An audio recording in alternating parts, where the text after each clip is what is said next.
स्वागत आहे तुम्हा सर्वांचं अजून एका नवीन व्हिडिओमध्ये आणि आपण चाललो आहोत तिरुपतीला। ते आहेत टॉयलेट लॅट्रिनची सुविधा दोन्ही बाजूला आहे आणि प्रत्येक 2 किलोमीटरच्या डिस्टन्सवर हे टोल नाक्यावर आपले 120 रुपये कटलेले आहेत। रस्त्यावर गड्डा आला की महाराष्ट्र आला आणि पोटातलं जर पाणी हल्लं नाही तर समजायचं आंध्र प्रदेश आला। प्रत्येक रोडला वडाचे झाडं असतात आजूबाजूला दाट सावलीवाले आणि त्याच्यातून जेव्हा आपली गाडी पास होते ना वरती सेन्सर लावलेले आहेत। आपण गाडी पास झाल्याच्या नंतर वरच्या बोर्डवर आपली स्पीड कळते। हा आहे सिंगल रोड जुना।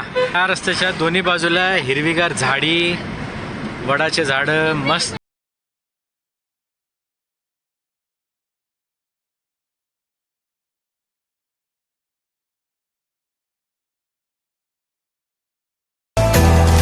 तर आपण पोहोचलेलो आहोत श्रीशैलम मध्ये